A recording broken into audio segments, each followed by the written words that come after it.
All right, guys, hello and welcome to another episode of Marvel Madness with Maddie and Mac. I'm McCary, and this is my best friend Maddie, who has never seen any of the Marvel movies, and the only way I could convince her to watch them was by starting this podcast. This week we are covering the fifth installment in the MCU, Captain America: The First Avenger. Maddie, how the hell are you? I'm doing good. Also, I don't think he's the first Avenger, but we'll get into that later. But yeah, I'm really tired, man. My September was full of travel. I literally went somewhere almost every single week. Austin, then Tennessee, then Chicago. And I was so confused by Chicago, but yeah. I just see your snap. Mainly because I didn't tell a lot of people because it was a work trip. So it was like, I'm going to be there for 2 days, and it was fast and furious. Do you remember Ben Dyke? Yes. I saw him in Chicago. He moved to Chicago, and we had a drink together, and it was so fun. Shout out Ben! I didn't know he moved to Chicago for what? Yeah, he moved this year, so it's been really recent. Okay. Just work. Did Jamie know? I sent her a picture when I was with him. And was she surprised, or she was like, he's there? She goes, where are you? Because I didn't tell her that, I didn't tell anyone I was in Chicago until I got home. And then I had people reaching out to me. They were like, oh, you're in Chicago? And I was like, not anymore. Because I don't typically post when I travel. Okay. Like, when I'm gone somewhere, I don't post. You're smart. Michael was home, so it didn't really matter if I did or not, but also, I don't know. I just think of myself as like public enemy number like 9,937. Like bottom of the list of anybody to target. That's just how I feel. Maybe they are targeting me. I don't know. Like, you know how people listen into like the internet and all that stuff? They're like, I don't want anybody spying on me. I'm like, who the hell is going to spy on me? I have a podcast where I talk about things and I'm like begging people to listen to it. I know, right? Yeah. I don't think I'm anyone's enemy, but just in case, like, you never know. Okay. Fair. Yeah. I keep my follower list pretty trimmed down. I feel like I go by like every twice a year and I'm like, oh, I don't talk to this person, or I don't want them to see what my life is like. Have you watched Parks and Rec? No. Damn. Okay, but you've seen memes. I've seen a lot. I'm Andy Dwyer, aka Chris Pratt, and you're Ron Swanson. Like, gets a computer, throws it in the trash. I'm like telling a stranger my social security number. That's so funny. Well, so your September was very busy. My September was also quite busy. I was traveling around quite a bit as well. And I'm happy to be home. That's my first note. Yeah, September just is that month, I guess. Oh, it's the beginning. It's the beginning of the school year, and it's the end of summer. Mm-hmm. And it's like you're getting ready for the cold months and the winter. Winter is coming. McCary's face is disgusted by the idea of winter coming, whereas I'm like, ooh, cuddles and fire and blankets and sweaters. You know, I'm all about hot girl summer. Fair. But now's the time for me to get back into working out, get back into cooking, you know, get my normal... You gotta get ready for your ski trip. You better be doing your wall sits and squats. I do need to do that. I'm sad you're not coming. At least once a day. We should talk about that because a lot of people have dropped out, so... But whatever, we'll talk about it later. So, but I do have a busy October coming up. October's gonna be freaking busy for me, too. I have... just a lot of crap. I've got a couple weddings. Oh, wow. A couple baby showers. Oh, yeah. It's Will's birthday. Lots is coming up. Busy month. Yeah, so, I don't really have anything dramatic that happened to me. Yeah. I went on a bachelorette trip. I may or may not have done a body shot off of the boat captain. I love that for you. You may or may not be able to, ask me for a clip of it on Instagram. But, anyway, that was pretty fun. So last week was Thor, and I have a lot of stuff I want to talk about with Thor. Okay. So first off, okay. Why do Norwegian boats have barcodes on them? I didn't know that was a thing. So is your answer, I don't know, McCary, why? Do Norwegian boats have barcodes on them? Yes. so they can Scandinavian. I hate that so much. What a specific joke. That is so targeted. I have to credit my friend Rick Nichols for giving me that joke. Absolutely hilarious. You know him. Yes. I love Rick. He's the one who gets credit for that joke. Oh my gosh, Rick, how do you know this weirdly specific Scandinavian joke? Oh, weird. It is We need details. weirdly specific. Because here I am posting our, promo reel. And did he message you? Yeah, well, he commented. He goes, because we're talking about what the hell is Scandinavian, and even my friend Paige Burrows, she was like, "What is Scandinavia? Not a real place? Did I make this country up in my mind?" Wait, Paige from Book Club? Yes, Paige from Book Club, and I was like, you know what? I don't actually. We talked about it a lot. What even is Scandinavia? And you knew it was, but just to clarify, for all of my geography nerds, it's the northern region of Europe that usually includes Denmark, Norway, and Sweden. Okay. And I think we hit. So Wales is not in there, but it feels like it should no, be. there are a couple extras. It's not like It's like set in stone. no. Got it. So anyway, good joke for Scandinavia. And that brings me to our Instagram. I really want to specifically shout that out.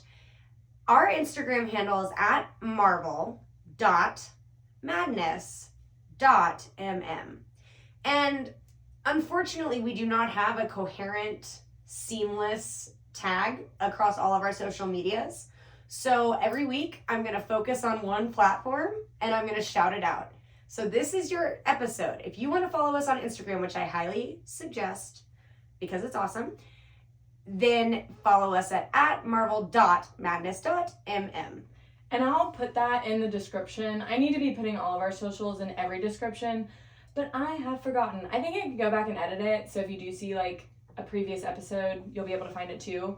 But yeah, I'll add them to the end, but McCary, I'll shout them out on the pod. And we're going to work on our Patreon soon. That's going to be my next big project because Maddie and I need money. First off, our first big fundraiser is to raise money for Maddie to get a new laptop because hers is trash. What is it from? It's 2014. Dear God, that's when we graduated from high school. MacBook Pro. It was actually my graduation present from my grandfather, who is now deceased. Shout out Byron. R.I.P. He was amazing, and he literally splurged for me to get the MacBook Pro for college. And it's not trash. It's held up. It has held up. I've loved this thing, but it has been put through the ringer. I've had to restart it from viruses like 4 different times, where like I wipe the entire laptop clean. I'm dead. College stuff, right? Yes, that is hilarious. I almost got a virus from trying to access old computer games, so yes, I understand. Actually, I only have my work computer. so my work computer will actually not allow me to download anything without an IT password. So anytime it asks me for that password, I'm like, damn it, X. Okay, so I hopefully fixed my microphone. We tested our mics on my new current computer and realized that the speakers on Maddie's computer were what was making our mic calibrations off. Yes. So hopefully this episode will be our best yet. Fingers crossed, baby. It's hard when I'm doing editing on my shitty laptop and not the newer laptop, but it's what we got right now and we're gonna make it work. Right. And you can always maybe we can talk about the editing nonsense of it later, but maybe on your final draft, you could listen to it on my laptop, potentially. Because I am so ADHD. Listening to last episode was so cringe for me because of how ADHD and loud I am. And how I literally will have conversations with myself and make side jokes to myself. It is so embarrassing. So I'm going to try to be a little bit more fucking chill. I will say that was a long day. You would also come back from maybe some dranky drink. I was also a little tipsy and, I was super loud and it was just, luckily we have Thor too. Okay. Yeah, we were excited for Thor. Yeah, we were really excited, and it was a long fucking day. Yeah. So, now my last two things. I've got two more things before we get into Captain America, but we're still on Thor. And I looked up what Thor's real zodiac sign seems to be, and it seems to be unknown, is my ultimate. So it's still unknown. It's still unknown. I looked up a few like fan casting of him, and they did say Aries, which I am not disagreeing with, because I consider Aries the toddler of the zodiac, in the sense that they are like, I see, I want, I don't get, I cry, I throw tantrum. Oh my God, I'm distracted with new thing now. Time to start that and throw the other toy away. I don't even care. And so I'm going to come back to you guys, because I do have an Aries already listed in my head, but so I need to maybe go back to the drawing board on this. Okay. And maybe I'll make like a diagram. It's Always Sunny in Philadelphia of all my red lines. Ooh, yeah. Of my zodiac signs. But I think this is a pretty good point to bring up your theory of not the first Avenger. Yes. Okay. If Thor was born in like 900 AD or whatever. 964 AD, making him 1,059 years old this year. He is obviously the first Avenger. I guess that's maybe like when they were added to... No, you win. No, it doesn't make sense. You win. That is the most convincing argument I've ever heard. And that's what we're doing in this podcast. We're making arguments. We're detectives. You're watching it for the first time as a new person. I'm a fan, but I'm not going through these and watching these as a fan. I'm going through with a magnifying glass. I'm detecting inconsistencies. I'm making a Marvel Bible. Don't worry, no. It's okay. I'm making a Marvel Bible. So we're coming at this hardcore. And you're correct. Thor is the first Avenger. Yeah. So Captain America goes suck an egg, right? Wait, I do like Captain America though. I bet you do. And that brings me to something that I forgot to even put in my notes. What my zodiac assignment is of Captain America. Can you guess? Oh, I don't know. Who's like the helper sign? That's like what I'm thinking. Me? A Virgo? Oh. Virgos. Think they're better than everybody else because they are. But he didn't think he was better, did he? I don't know. He thinks that he should be in the military whenever he's Fair 4'8" and Fair enough. 90 pounds. He's like, no, I'm the best for America. I deserve to be the super serum soldier because I know how great I am. I mean, he has to have some self-confidence. Yeah. Even though it might not be with girls. Well, and I mean, he doesn't back away. Up. Yeah, he doesn't back away from a fight. He sticks up for what's right. And don't get me wrong. I mean, yes, Captain America is very humble. So are Virgos. None of us know what's going on inside Captain America's head because this is not a book. Oh, you're so right. Because McCary, for those who are not watching on the YouTube channel, McCary was looking at me with frog eyes. Her eyes were about to pop out of her head. She was staring at me so I thought you were going to say she was looking at me with ferocity. That's true too. Ferocity, frog eyes. And I think that also speaks. Like, I would never think that you were talking about me. And typical Virgo. That feels very... Typical fucking Virgo. Very Captain. You're like, me? I won the greatest person award. Guess what? I'm not even there because I'm too busy. Sorry, guys. Anyway, maybe it's maybe it's not they think they're better than everybody. Anyway, cut. All right. But I think Virgo. Virgo is and has always been my assignment for Captain America. And controversial fact, Virgos are my most favorite sign in the entire zodiac, yet Captain America is probably... Now, after this video, or after this rewatch, I think I'm going to retract this statement, but as of up until this rewatch, he has been my least favorite Avenger. Oh. He just rubs me the wrong way. I don't know. I think he's one of those people that everybody loves.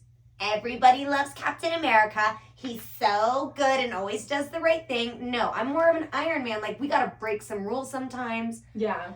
which is also very controversial for movies that we get into later, which maybe I need to like really redigest this and really reanalyze. Well, hey, I mean, you're watching it adjacently with fresh eyes now. Exactly. So this will give you new perspective. Amazing. So now my last note is we take feedback from our listeners, obviously, the few and far in between. Not that we don't have a lot of listeners. Shout out to all of our listeners. We have hit over 100 listens to our pre-knowledge episode. I'm proud of that. Me too. I was proud when we even hit 100 listens in general. You were at my house when it happened, and it was very exciting. Oh my God, did we do something special? I think we just were like, ah! Yeah, okay. And so, but now we have 100 listens per one episode. And that's really exciting to me. And we are 100% wanting to do this so that we can get interaction. So next week, maybe I'll talk about our Gmail.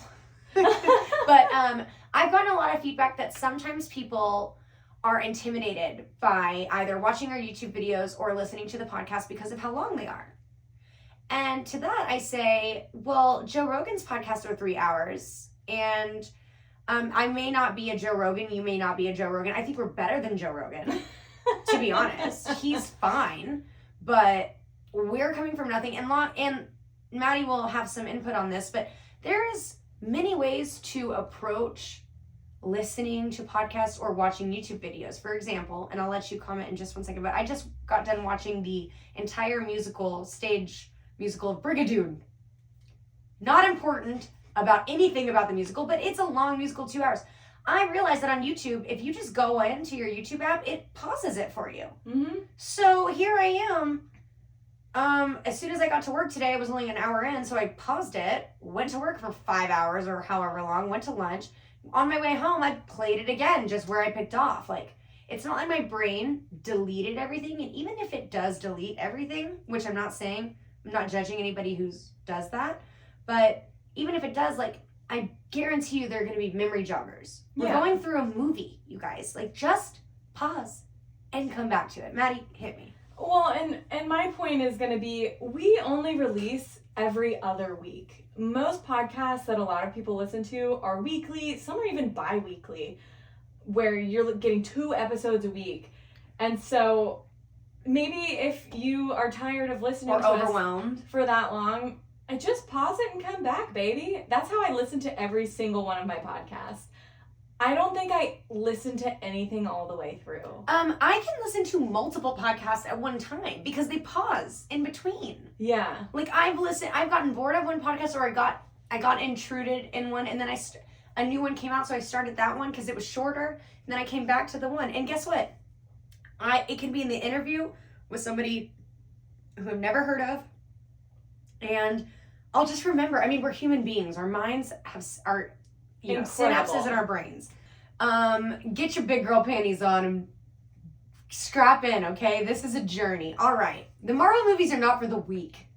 Yeah, them hoes are 2 hours long. So let's get into it. Starting with the title, obviously, Captain America, the first Avenger, air quotes, was directed by Joe Johnston. Nobody that I know outside, he's not a secret character in Harry Potter, although there are some secret Harry Potter characters that will come up that you are not gonna expect. In this movie? In this freaking movie. I'm excited. No, you have no idea. I was blown away. Okay. But the one notable thing is that he directed a lot of movies, but the most notable that I know is Jumanji. Oh. So. Which one? The original? The original. Yeah. So that's pretty much what he's known for. Now is written by Christopher Marcus and Stephen McFeely, 2 white guys that we don't know. And it was released July 22nd, 2011. So in comparison to Thor, it wasn't too long after. Honestly, they were popping these suckers out. It was only like 2 months later. Oh, wow. And it's starring Chris Evans, Tommy Lee Jones, Hugo Weaving, Haley Atwell, and Sebastian Stan. And that's just as many as I wrote. There's a lot of other people into it that we'll get into. So Maddie, overall, did you like the movie? I really did. I felt like things were finally starting to maybe tie together a little bit. I have in my notes a couple of ooh, there's Howard, and ooh, there's this, and everything feels like it's kind of slowly intertwining, which I really liked. And maybe it's because I recently read a World War II book, but I was really into the just time period of it all. I'm so glad you just brought that up, and I'm so glad I get to record this in history, even if it's just our own history. But you've heard about men in the Roman Empire, right? Yeah. Get the fuck out of my feed. I feel about the Roman Empire the same way I feel about Taylor Swift and the Travis Kelce thing. I don't want to hear about it. But Fair. My Roman Empire, even though I do not think men think about the Roman Empire, I asked my dad, I said, Dad, how often do you think about the Roman Empire? He said, never. Michael also said the same thing. No, it's bullshit. But here's my Roman Empire. The fucking Holocaust. Ask me on a random day, McCary, how often do you think about the Holocaust? I would say once a month. Easy. Yeah. I am fascinated. It haunts me. Yeah. It never left me. Ever. I remember you being like really enthralled with it in high school. It changed me. It moves me to this day. I went on after I watched the whole show of Peaky Blinders, and it has so much. That's another thing, okay? And I'm going off on a tangent real quick, but men love Peaky Blinders. They love it. Oh, yeah. I watched Peaky Blinders. Confusion, because Peaky Blinders is mostly about radical political. The first 4 seasons are about gangsters and killing and fun boy stuff. But then it gets into radical fascist progressions in Britain and in America. It gets into communist versus fascism versus like capitalism, because we have America, we have freaking Russia, and we have Britain, and we have Germany. We have it all. We have the Führer being a character, and in the show Peaky Blinders is actually very much pro-communism. 100%, which is anti-capitalism, which is anti-everything America stands for, which is anti-most white rich men in this world who love Peaky Blinders. So I'm just confused. Do you guys know what you're watching? No. I'll tell you this, Michael, I love you, honey, but he doesn't remember anything he watches. He will turn on a movie and I'll be like, hey, did you want to re-watch this? Like, we watched this together. And he's like, I've never seen this. It's the funniest. This is what I'm saying about this Roman Empire. So now all of a sudden, every man I've ever met is now all of a sudden a history connoisseur, devouring ancient Roman texts and dialogues and studying the fucking political structure and hierarchy of the Roman emperors and successions. Are you kidding me? I think they like the violence. Get the fuck out. Anyway, are we ready to get into the movie? Yes, ma'am. Cheers. Cheers me with your Sprite. Sprite Zero, baby. And I'm drinking a nice Kendall Jackson Chardonnay. We are not sponsored. Yeah, I shouldn't have said that, but whatever. Get it at your local Walmart. Okay, so this is the first movie. Oh my God, I'm so sorry. I haven't even gotten into my fun facts yet. It's going to be a long episode. But we'll get into the chronological movie in a minute, but I have my fun facts. Okay. So first fun fact is that this is the first chronological order movie in the MCU. So if we would have not watched by release date and we would have watched by chronological order, this is the first movie in the timeline of the MCU. Okay. Which is why I guess the first Avenger. I mean, if you're talking about... Like, we never see any other Avengers or any characters in the MCU pre-1943. I mean, there is a point in Thor that we see that. Fair. But... the flashback. If we're talking about full timeline of the movie, then yes. Because Thor's movie takes place in present day. Yes, exactly. Hence. So, my second fun fact is that a lot of people were considered for Captain America. A lot. I'm not going to mention them all. There are 4 notable ones. One was Ryan Phillippe. You know who he is. I believe he's married to Reese Witherspoon. Don't quote me on that, but I think he is. And he's a very hot, famous Olympic swimmer. And I also, oh my God, yes, Ryan Phillippe. Yes. Yes. If you want to look him up, feel free. Also, John Krasinski from The Office. Okay. Who is not introduced to the Marvel Universe just quite yet. Oh. We shall say. He might, maybe, potentially pop up in the future, but not as Captain America.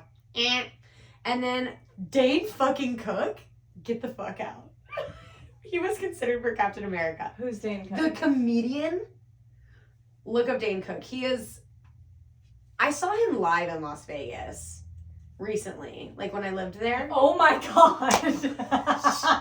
Okay, sorry Dane Cook, but registration in her eyes now. Dane Cook is not Captain America, and whoever was even thinking of casting him was smoking crack.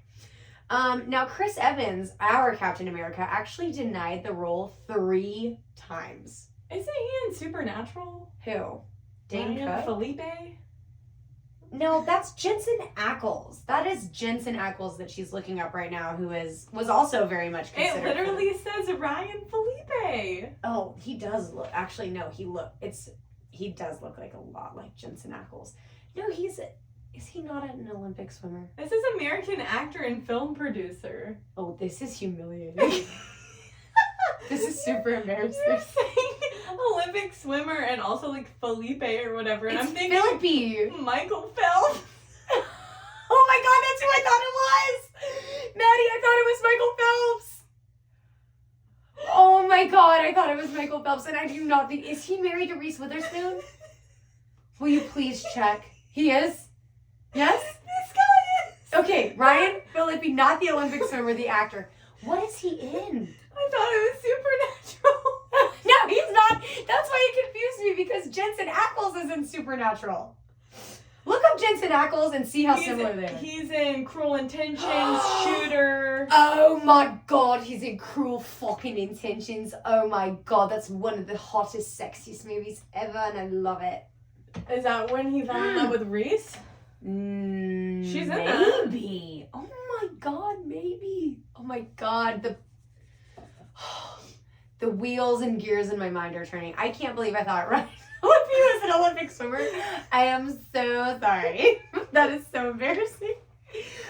So did you hear why Chris Evans denied the role 3 times? I don't think you did. No. Yeah.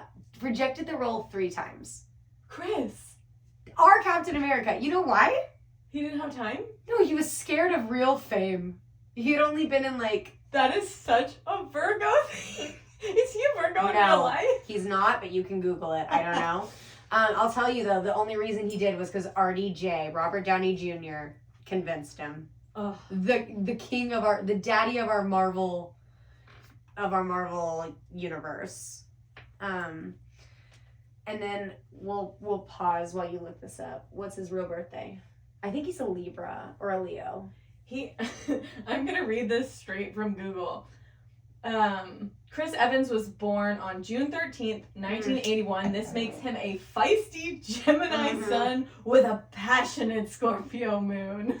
Oh my god, he has a Scorpio moon. Oh my god. That is amazing, and I will file that away. But yes, he's a Gemini. I knew he was something air, fire, like something that does not go with Virgo. I knew that. Now, Maddie, when we were watching the movie, you were like, I'm so interested to figure out how they made skinny little Steve. So yes. I did a little deep dive for you. And every scene with skinny Steve was shot 4 times. One scene, can you imagine that? That's a lot. Because he didn't turn into Cap until about, like, damn near an hour in.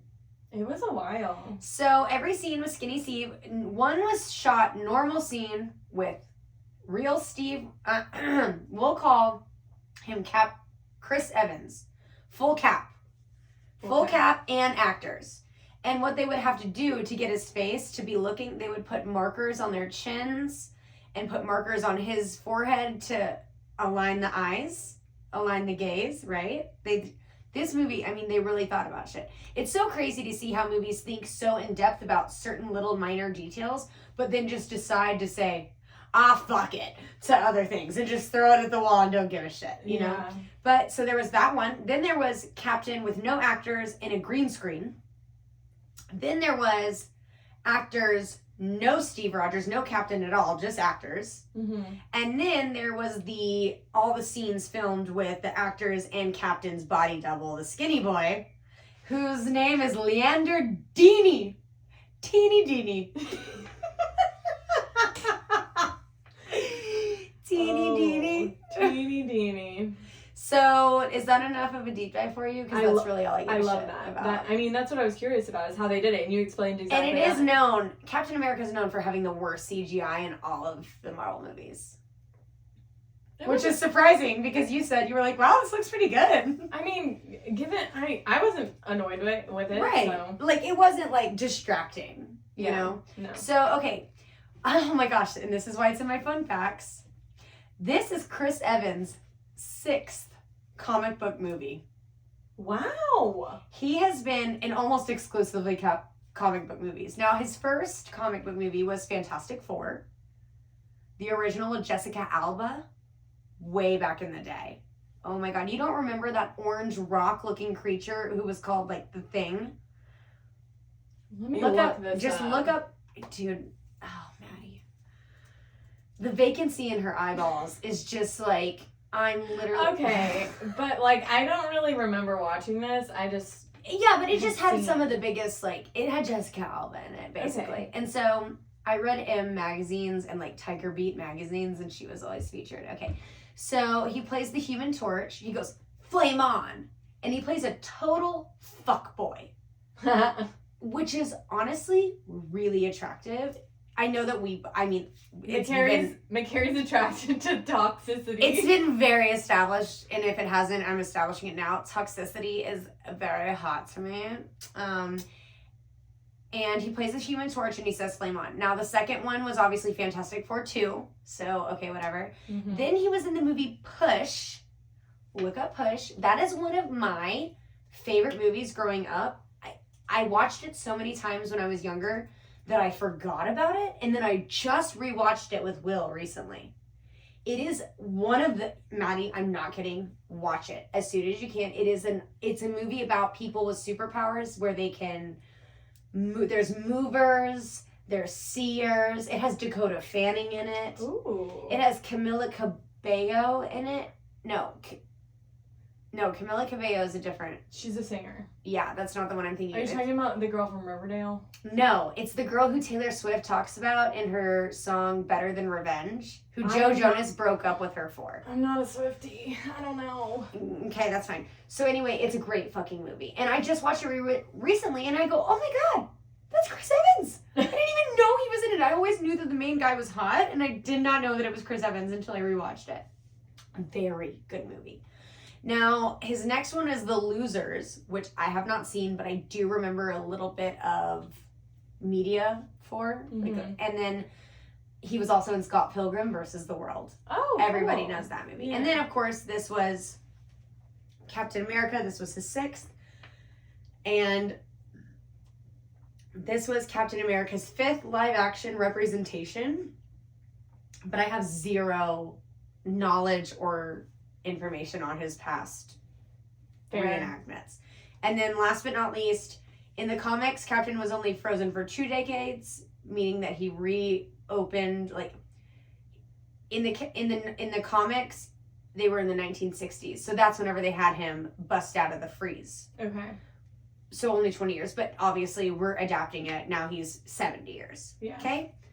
And that, my friend, is into the movie notes. And I know that we said we'd do an hour, but I'd like to take a break here real quick. I like it. We're going to take a break, and we will be right back. For you, it'll be like 5 seconds. Yeah, we might not even tell you.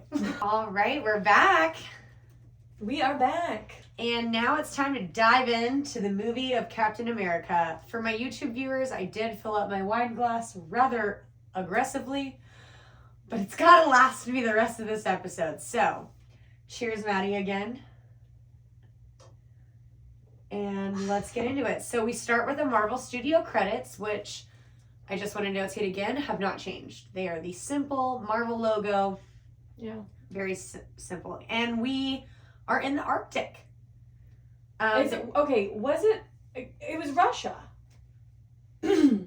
Oh my god, was it? Is that where he crashed?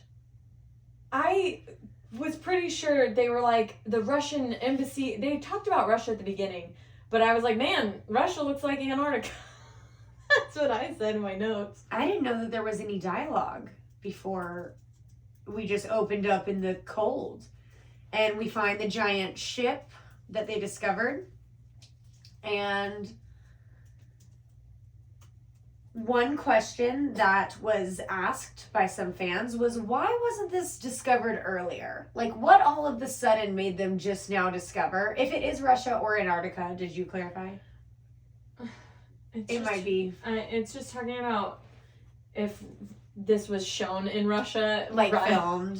Yeah. So we we might need to do a little bit, but I don't think it matters. Long story short, it's frozen. Yes. And like I said, what made them discover it now? And if you remember back to our Hulk episode, do you remember me telling? It's crazy, actually, how much the Hulk episode does come back into this. Really? Yes. Which I know a lot of people skipped our Hulk episode because nobody watches the Hulk. Nobody watches the Hulk. Just listen to us shit on it. It's funny. I agree. And we'll tell you the things that you need to know. Exactly. For example, the deleted... Well, you wouldn't have even known about this because it wasn't in the Hulk. It's from the deleted scene at the beginning of the movie where he tries to kill himself.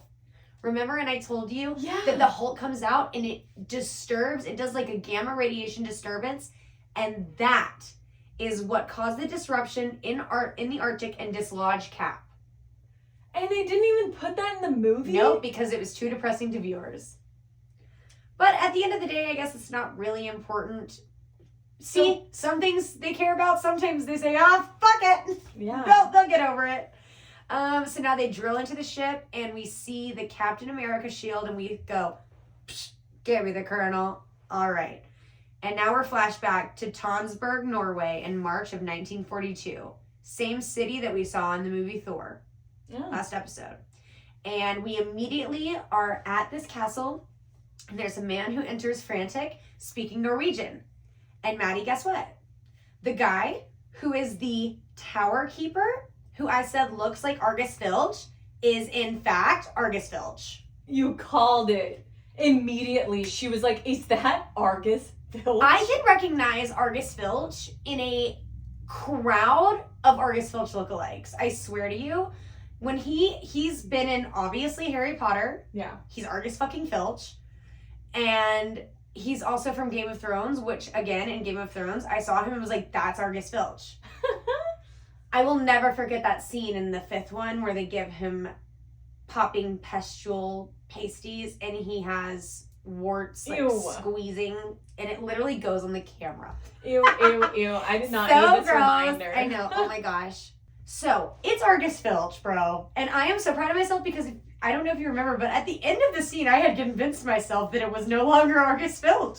Oh yeah. I was like, maybe it's not him because he looks very different. Yeah. I think that in most things that he's in that I've seen him that they really increase his griminess and his... I was gonna say his dirtiness. Yeah, because in this one his skin looked clearer. He had like less wrinkles, and I was like, maybe this is like a better looking Argus Filch. I don't know. Like, anyway, so then we see that the entire building shakes and a machine tank busts in through the concrete wall and it kills the Norwegian guy, whose name was Jan. Oh. Well, and that's my like second note, and I said, damn, we are like 1 minute into the film and someone has already died. Hell yeah. We're in World War II, baby. Ugh. So we see a car, a really, really cool car, with a little octopus looking skull. Mm-hmm. And I put in my notes, this is our very first time ever seeing Hydra. Mm-hmm. Which is notable. Okay. So then the person driving the car is Johann Schmidt. And I put Redface. Oh, yeah, fair. But his name is actually in the comics and in the show and in the movie, everything, Red Skull. But I forgot, I just called him Redface. And he's played by Hugo Weaving.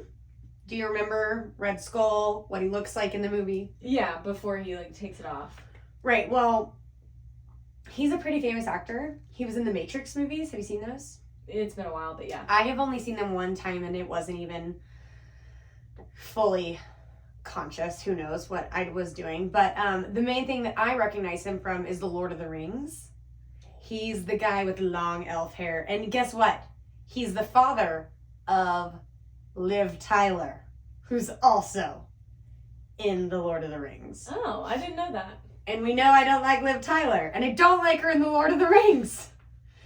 But I like her more in The Lord of the Rings than I do in a Marvel movie. So, long story short, weird coincidences, right? Yeah.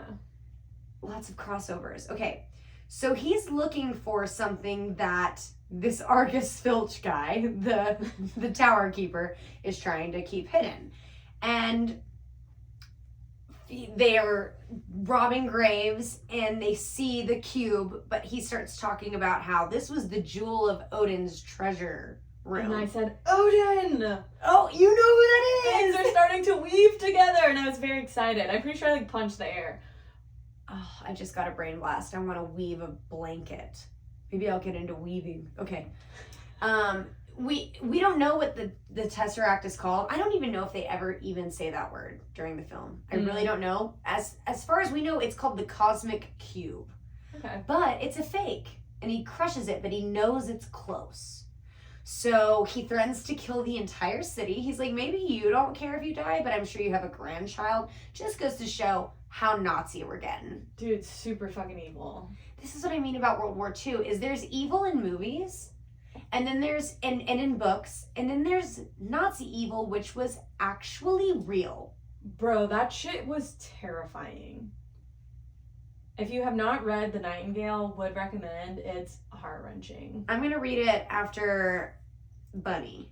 Okay. But that's why I think I'm fascinated with this, because it is like a true example of just utter, real, disturbing evil. And sometimes worse. Like, I feel like almost books and stuff try to even like make it replicate. palatable. Yes. And you can't, like... They replicate it, but they're like, it's not necessarily just genocide, or like, you know, they try to sugarcoat it, like, oh, we're killing the red bloods instead of the silver bloods, or, you know, but this was not that way. This was, anyway, we'll have a separate podcast about our interpretations of World War II and the Holocaust, as well as astrology. Those are our 2 side podcast episodes, our bonus episodes. That's good. He's evil as fuck and he's gonna kill everybody. So then he figures out that it's hidden in that picture of the Tree of Life, which again I didn't realize, so I know you probably didn't remember. But that's Yggdrasil, which is from Thor. Thor, remember him telling Jane about the Tree of Life? Oh yeah. And this is almost, I don't know if you remember, but they said that Red Skull was very influenced by mythology, and he was a little bit cuckoo. Oh. Maybe they didn't mention that in the movies. No, I think Dr. Stanley Tucci Erkenstein, I think he said that he believed in like something a little bit higher than science. Yeah. So that's why it's kind of rooted in Norse mythology, and they think that this is the power of the gods. And he mentions the Fuhrer, which again, just like kind of throws me off that Disney, which it wasn't Disney at this point, but Marvel, Disney, Captain America, like, is talking about straight up calling him the freaking Führer. Yeah. Like, that's just a little bit like... Well, I feel like in a lot of, like, World War II stuff, if they're actually, like, within the world, like, that's what people called him. It's just such an addressment of, like, respect. So I know. It just disgusts me. When I think it's supposed to give you It that is, icky feeling because in it's your tummy. from the sympathizer's point of view. It's from the Nazis' point of view. Mm-hmm. And so, just gives me the heebie-jeebies. And then as soon as he finds the Tesseract, he literally gives the order to destroy the whole town anyway. Oh. And he kills Argus Filch. And I said, 2 people dead now. We're 5 minutes in. And this is, I don't know if you probably didn't pick up on it. I might have like coughed or hinted at it, but this is his first face twitch. Oh. To show you that maybe something's not fucking right with his face. Yeah, I don't think I noticed that. And then cut, flash to Steve Rogers. We're out. There's a lot of cuts, you know. It's scene, jump. Yeah. And we meet Skinny Steve. And we're in Manhattan, but he's from Brooklyn. And they're reading newspapers, and basically he's enlisting in the army, but he can't. And the list of things and reasons and conditions why he cannot enlist and gets the 4F, which means just ineligible. I wrote them down. Mm-hmm. It's asthma, which I have, shout out asthma. So wait, will I not have to go to the military? No. If I have asthma? He said we could immediately disqualify you for the asthma alone. Bruh. Which I feel like also immediately disqualifies like a quarter of America. Because a ton of people have asthma. Not maybe quarters, like overestimating it, but a lot of people have asthma, and so that would be one of the first recensions, probably. That would suck for me because I have been, I'm all about equal women's rights until we talk about a draft, bro. Everyone's a feminist until they see the draft list come around. Is this a song you just made up? Oh, no, it's Bonham or whatever his name is. It's like everyone's a feminist until there's a spider around. Oh, Bo Burnham. Yeah, I said it wrong, but so many things going into my head right now. So many. Okay. Love the ad lib. Love the credit that you gave. Agreed. Yeah. Let's switch Spider in for draft, and all of a sudden, I belong in the kitchen. but don't you need sandwiches? That's my job. Fair. So I will be there. So anyway, asthma, scarlet fever. Isn't that like an illness? I thought it was like deathly like term. I have no idea. Rheumatic fever, epilepsy, sinusitis, chronic or frequent colds, high blood pressure, palpitations or pounding in heart, easy fatigability, heart trouble, nervous trouble of any sort. He has had household contact with a tuberculosis patient and parent or sibling with diabetes, cancer, or stroke. Oh my gosh. Did you know everything's tied to tuberculosis? Everything? What? Have you ever, you've heard of John Green, right? The author? Yeah. What about him? He's like the face of tuberculosis talk right now. I often think about tuberculosis as pretty much almost as much as I think about, like, World War II. I'd say, like, maybe, like, cut it in half. Would be shocked at how pertinent tuberculosis is in just, like, societal and cultural, like, things. John Green talks about it. In the past? Like, or current? Literally currently. It's just, yes, in the past, but also, like, tuberculosis is still around. Anytime I ever watch a period piece of a show or a movie and they cough up blood, I'm like, tuberculosis! That's going to be the next. So my next two pets, one will be the casket of ancient winters, and the second one will just be named tuberculosis. Oh my god. I'm going to get fish. And those are going to be their two names. That's tuberculosis because you don't need to say it that often. So, yeah, but I'm sorry, but what... Just watch John Green's Instagram or TikTok. Okay.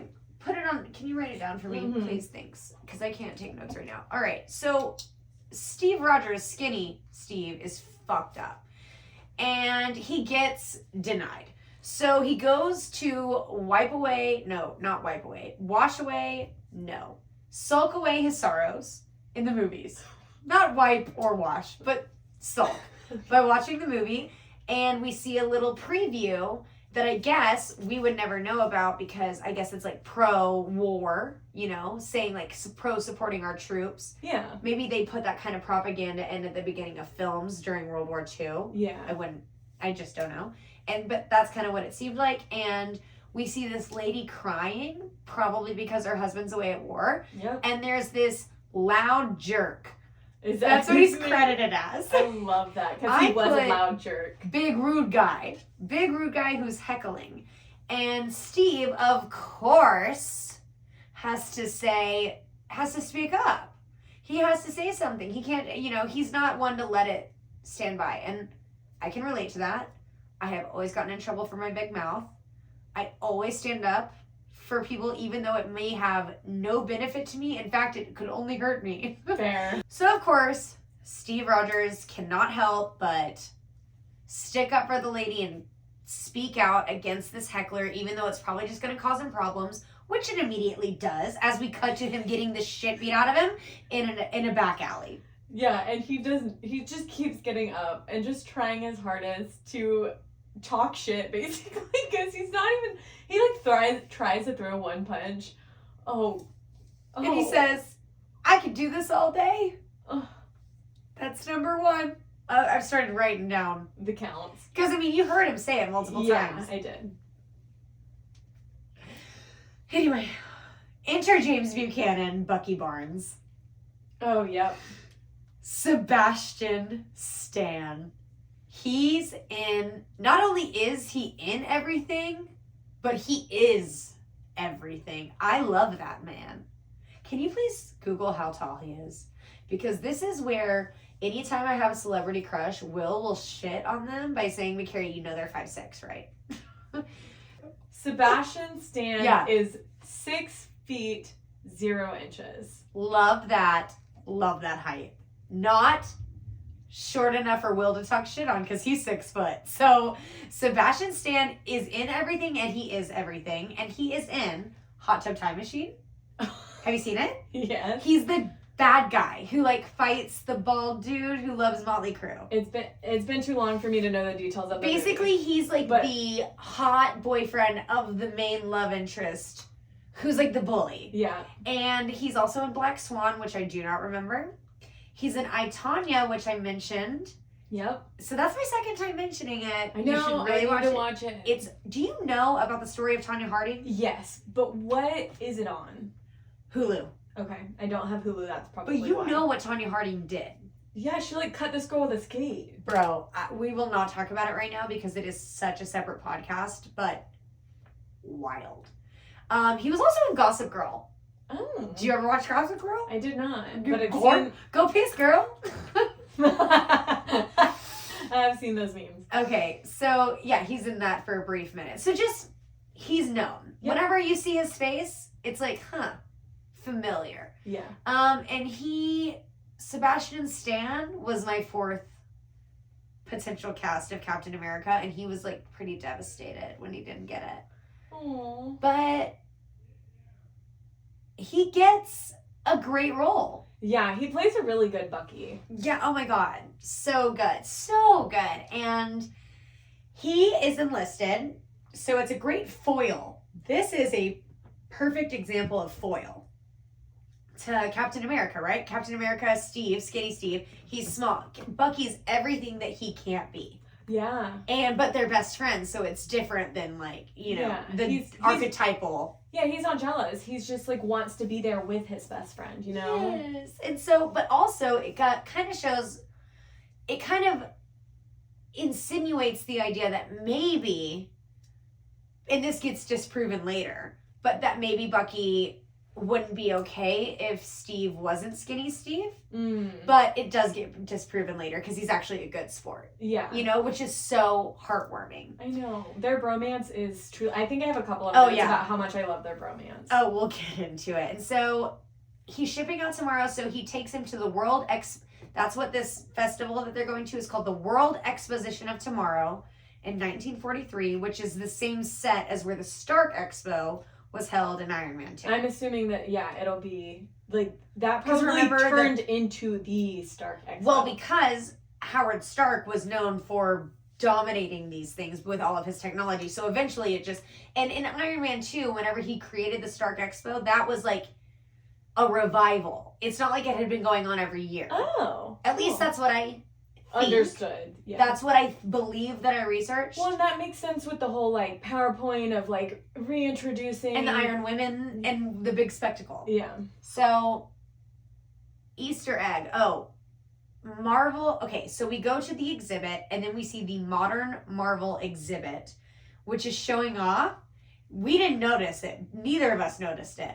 But whenever whenever it's panning down past the globe, and it's like just showing like B-roll of the film or of the fair, it shows an exhibit dedicated to the modern Marvels, which is what the superheroes were called in the comics, the Marvels. Ah. And the one that they're showing off is the Human Torch, which is who Chris Evans played in the Fantastic Four, which is Marvel.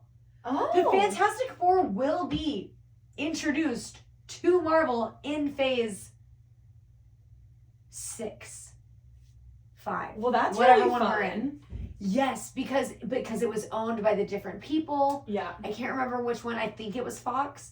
But so they did a little Easter egg. This is one of the biggest Easter eggs in the MCU. That's fun. But then we go straight to, so then after that, I mean, it's so brief. Yeah. But just like the meta. Remember Miss Dooley in high school? The English name teacher? sounds so familiar. The English teacher, Miss Dooley. She was kind of like... I feel like all English teachers were like that. Well, anyway, I think you had her, but she's the one who taught me the definition of meta. Oh. And I remember having a whole day, and I was like, learning about the word meta is very meta. So it's very meta. Now, we see Howard Stark, who's played by Dominic Cooper. Did he ring any bells for you? No, not the actor, but I was really excited. I was like, Howard! And then I said, good casting. Oh my God, because I have that you wrote, I won't. Yeah, I said that a little bit later on. Yeah, he gives good Robert Downey Jr. vibes. For Great sure. casting. And how exciting is it seeing a character that you've never met who's been dead in all the movies that you've seen be alive in a character? I was very excited.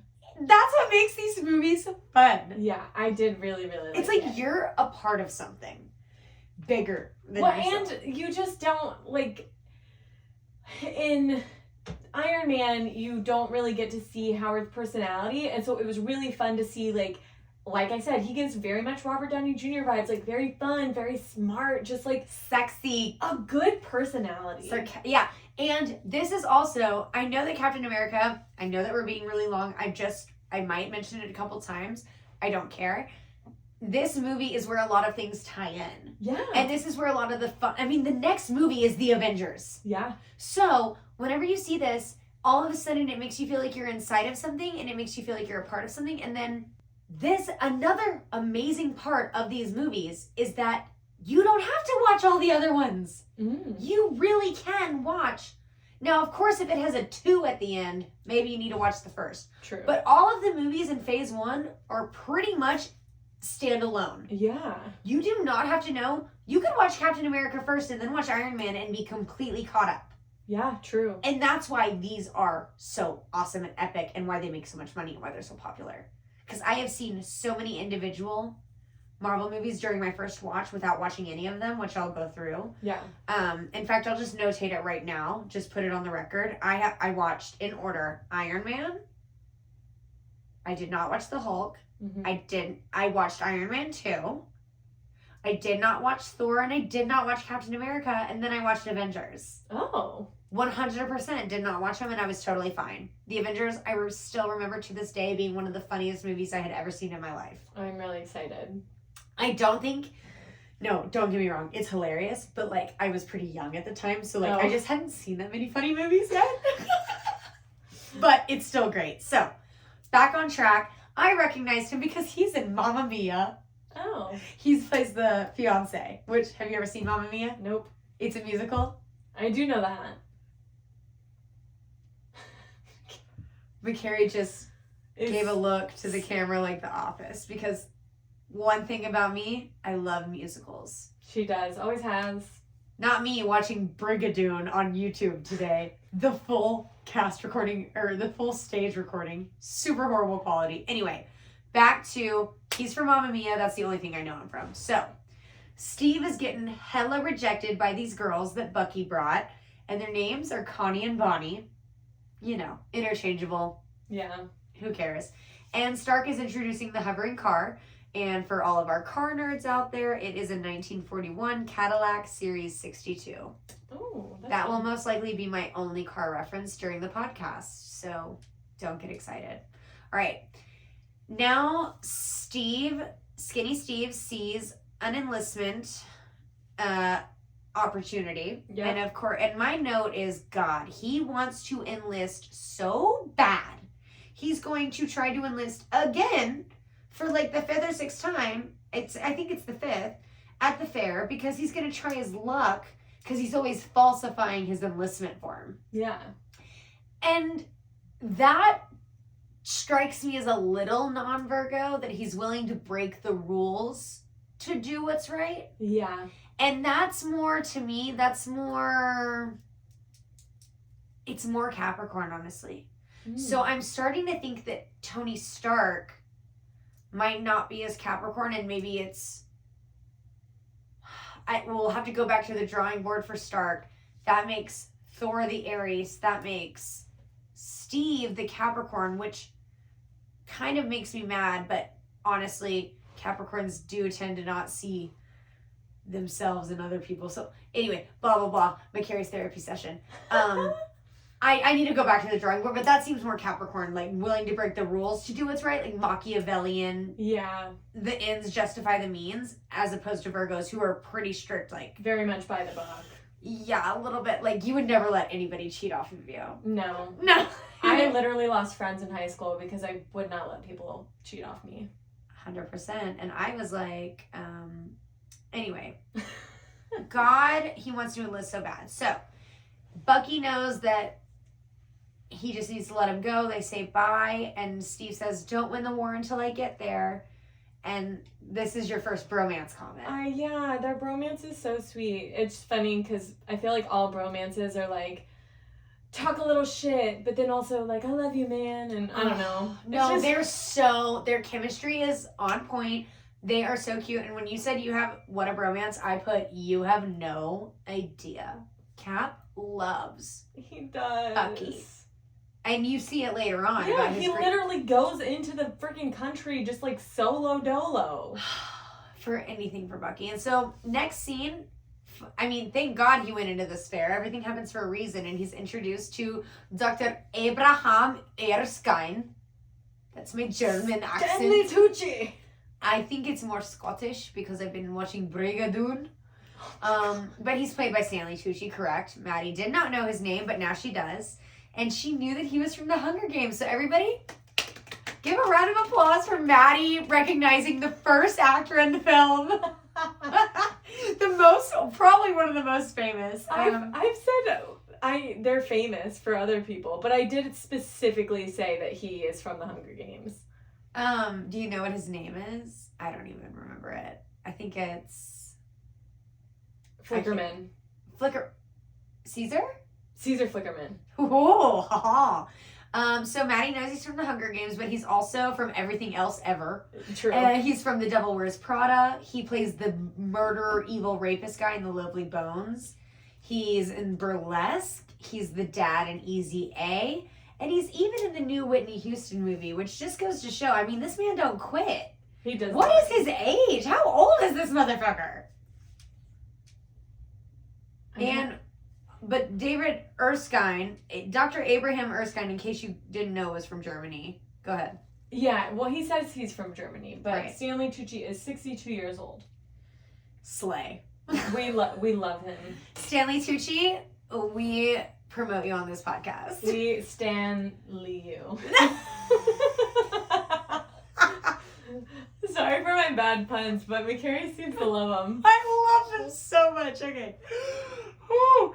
All right, this is a fun fact. An alias that he used to use in the comics is called Dr. Reinstein, and it's what he used to hide from the Nazis, which he tells us about his Nazi origin story later. But another Hulk reference, this name was written on a canister of the super soldier serum found by T-Bolt.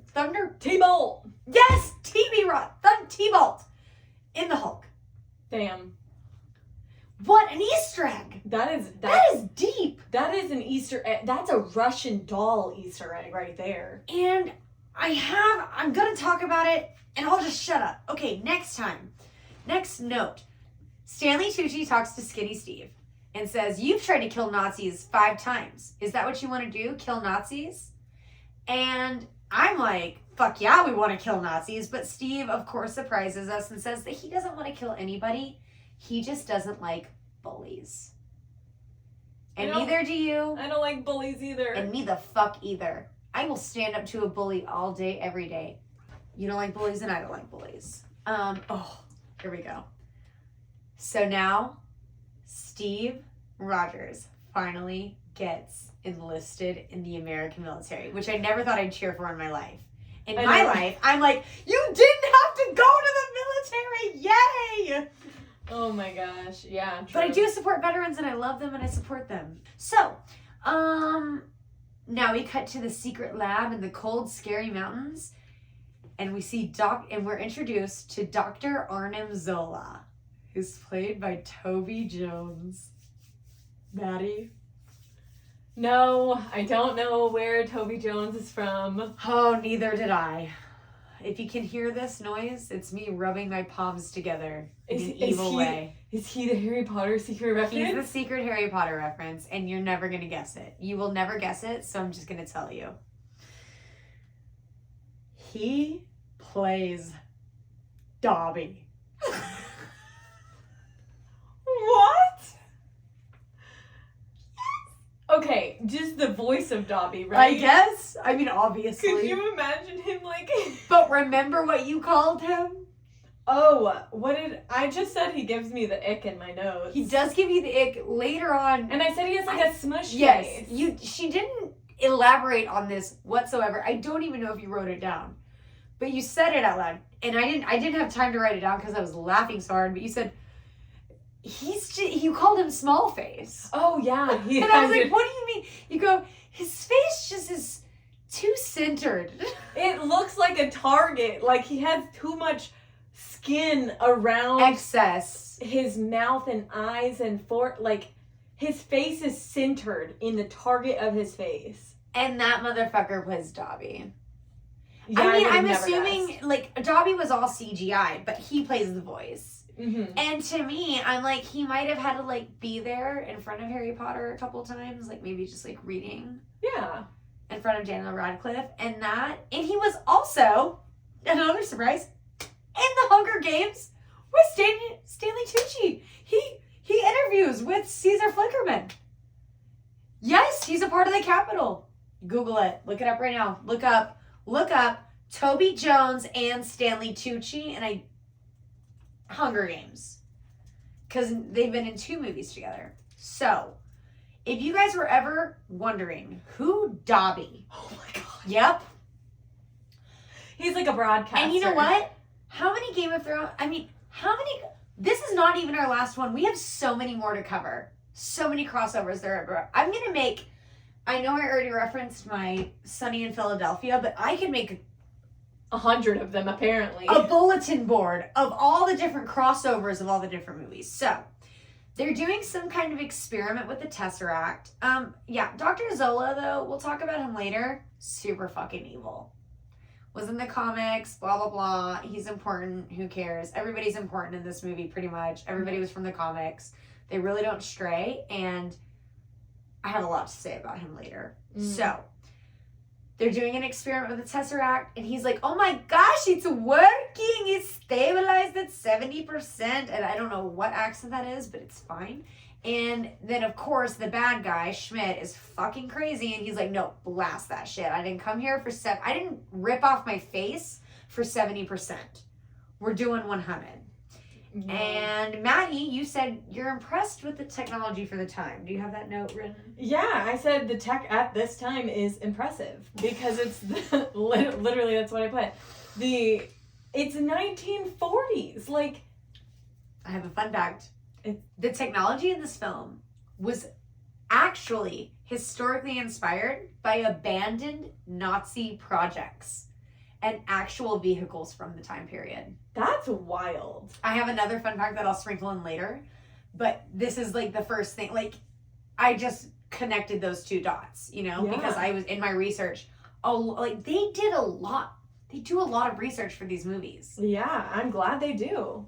And after the experiment, Schmidt 100% is like, not only will we change this war, but we will change the world. Which is kind of the Nazis' whole mission statement, was to change the world. So, cut to new scene.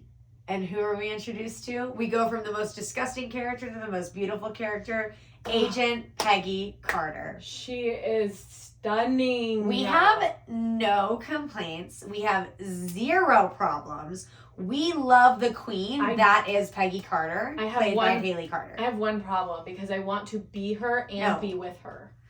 Ooh, so you're jealous. I love her. I have the problem of being obsessed with this girl. Peggy Carter is played by, for some reason I said Haley Carter, but she's played by Haley, I think it's Atwell.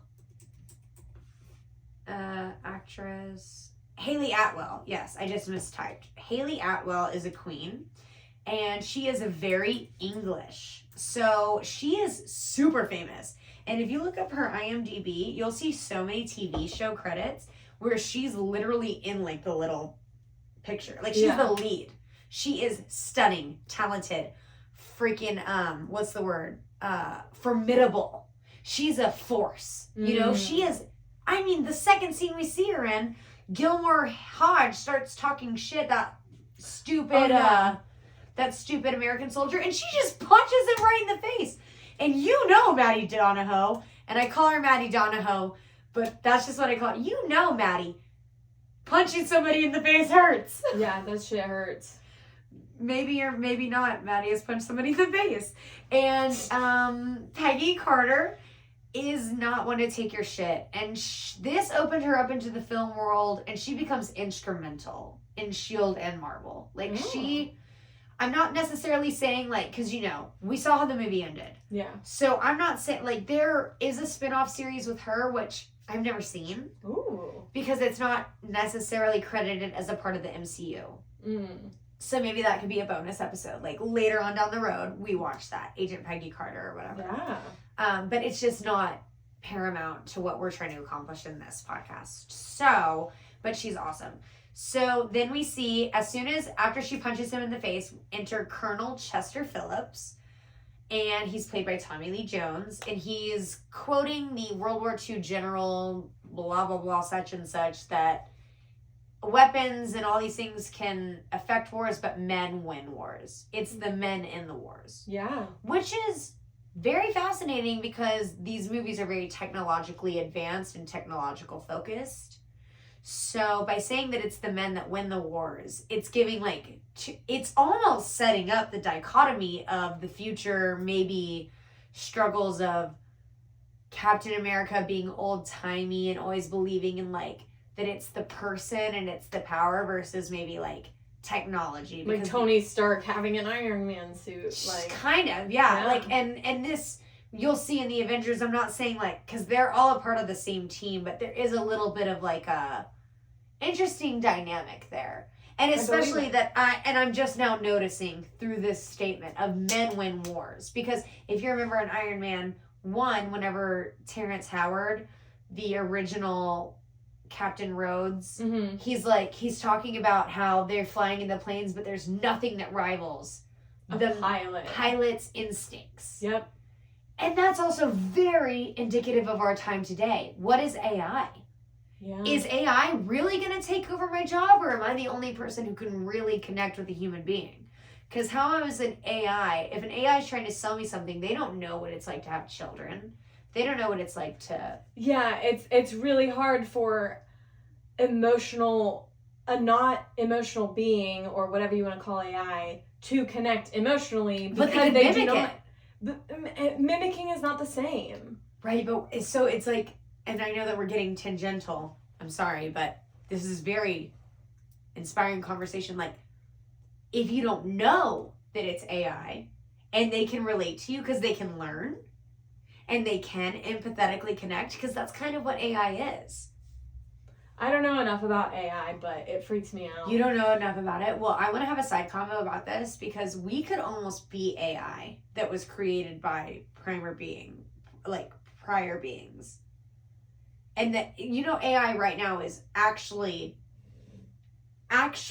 starting to develop emotions and realizing their existence. They're becoming aware of their own existence. All right, I'm going to give everyone a recommendation for another podcast. We are not sponsored, but if you are interested in this conversation, there's a podcast called The End of the World with Josh Clark, and he has I think Will watches that. I told him about it. Yes! There are 10 episodes. Each are different ways that the world could end, and one of them is based on AI technology. So if you're interested in this conversation and want to hear somebody who's maybe a little bit more well-versed and interested in the science behind it, that would be a great podcast to listen to. I'm going to listen to it. Also, they satirically comment on it in a Rick and Morty episode, which is quite hilarious, which I would also love to watch with you. The End of the World with Josh No, Clark? it's about AI.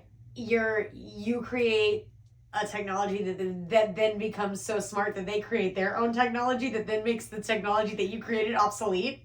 And that you're a grandfather to the technology. No, well, I kind of like, if we have time, which we probably won't, but I really want to watch it with you. It's only 20 minutes. I really want to watch it with you. Okay, so back to the main point. Tommy Lee Jones. He's in so many things that I have never seen. Literally, my note is personally, I don't think I've seen one single piece of cinematic art that he has been in. The things that I could say that might inspire our listeners so that they don't hate me is Men in Black 1 and 2. No Country for Old Men, which everybody's heard of that movie, right? I've seen it. You've seen it? Mm-hmm. Fascinating. I have not. Do you know what it's about? I know exactly what it's about. Is it great or bad? Should I watch it? I think you would like it. I like fucked up shit. Was it too fucked up for you? No. Okay. You would like it. Okay. Putting it on the list. Will you write it down for me? Yeah. And also he's in Coal Miner's Daughter, which... God bless this podcast. I'm so sorry. I keep talking about how long the podcast is going to be, but I just have so much great content because my mom, who has never known, she doesn't, if you were to ask her what a podcast is, she would not be able to answer you that question. Would not know. The only reason she knows is because I make one, and she was like, McCary, how do I do it? So I tried to get her set up. She said, McCary, I listened to the first episode, and I'll never listen to another one because I don't know what the fuck you're talking about. She didn't say the F word because she never does. But then she told me verbatim, if you made a podcast about the coal miner's daughter, maybe I'd listen. So I feel like it's very important for me to mention that Tommy Lee Jones is in the coal miner's daughter. Oh. Shout out Tanya Kohler. All right. Now we get to what the fuck is going on. The Strategic Scientific Reserve, which is what Colonel... Oh, I was going to start doing this. I'm going to start highlighting the characters' names that I don't know. Obviously, I know Peggy Carter. So Peggy Carter is a part of the Strategic Scientific Reserve as well as the Colonel Chester Phillips. So we'll just call him Colonel from now on. That's what I like to call him, Colonel. And they are doing an experiment to train and pick out the first super soldier. So they start doing a montage. We see the flag competition, and nobody's gotten that flag in 17 years, right? They're doing like running, training. Obviously, Skinny Steve is like the worst. And whenever he knocks the flag post down, this proves his intelligence. Yeah. And I said, think smarter, not harder. I'm not lazy. I'm efficient. Exactly. Shout out Miss Lane, 9th grade geometry. All right. Steve Rogers is the clear choice to Tucci. But Colonel doesn't like him. Sorry. Go ahead. I had one comment that I said, I wonder how they picked this group to be who they were going to try the super soldier serum on. Yeah, like, do you think, like, Erskine picked that? Like, he handpicked Rogers. And I think he did that because he didn't maybe like any of the other people. And he was like, I don't know if I see any of them qualifying in my mind. Because it's German knowledge. He knows of his formula versus American military-centric mindset. Exactly. Which is the dirtiest, biggest, loudmouthed, usually strongest man wins. He's a soldier, though. As long as he follows orders, he can do whatever the fuck he wants. He can be a disgusting person, but as long as he follows orders, he's fine. Which is the mindset of the Nazis. Straight up. Mm. I mean, right? Yeah, you're Because wrong. Erskine is like, no, we need to look at their integrity, their bravery, their kindness, their intelligence, their moral compass. Yeah. That's what makes a soldier. But that's not how the world... 21st century, not any world, any military-based world. God, there's so many essays to be written here. So, wait, I had one more about the gerbil. Okay. No, not yet. Okay. So then Colonel doesn't like Stanley Tucci's like he's the clear choice, and Colonel says, "Well, I don't like him. I mean, I just let him get here because I thought he'd be useful to you, like a gerbil." And my comment was, when has a gerbil ever been useful? What the fuck? What the fuck? I mean, obviously, this is like my multiple time watching this. Never have I ever recognized that line. This is what I mean by sometimes they just throw it at the wall. And they did. And they threw a gerbil at the wall and like, maybe that's useful. No gerbil. I have a gerbil story. Oh my god. Oh my god, gerbils. Oh my god. I wonder if I've told you, McCary. No. The gerbil story I'm thinking about is not the one you're sister. My parents got my sister a gerbil when she was a small child. Which sister? Lexi. The younger one? Go ahead. The thunderstorms and the rain are coming. Anyway. So my parents got my sister a gerbil when she was younger. And she was, I'm so sorry, Lexi. Why are you sorry? Oh, to Lexi? Because she does listen to our podcast. She's a good fan. She should be our super fan shout out sometime. So she was walking around with it and she tripped. This was like literally not her fault, but it fell and it got paralyzed from the waist down. Wait. You mean its paralysis measurement was like 1 centimeter? Yes, like, so it could use the upper half of its body, but could not use the, like, back hind leg of its body. When did this happen? When I was in high school. It must have been like... And so he would crawl around on his front and he'd just drag his back legs, and he lived like that for like 1.5 years. And I called him Mighty Mouse because he looked really buff on the top, and he had little skinny legs because he didn't work. And my sister called him Gerb.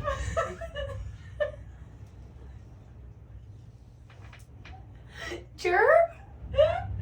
Gerb? Okay. Gerb the gerbil.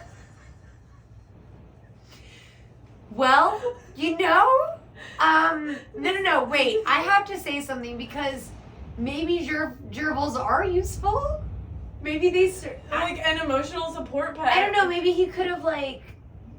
I don't know what to say, actually. I tried to come up with something. Maddie, what's our time? We're at 52 minutes. Okay, we should take a break. We're gonna take a break, and we will be right back. We're gonna take a break in memory of Gerb. I gotta go. Hey guys, this is McCary, and we ran a little bit long on Captain America, so we are going to be splitting this episode into 2 parts. Part 1 is out now, and part 2 will be being released on October 25th, so thanks for staying tuned, and we hope you enjoy it.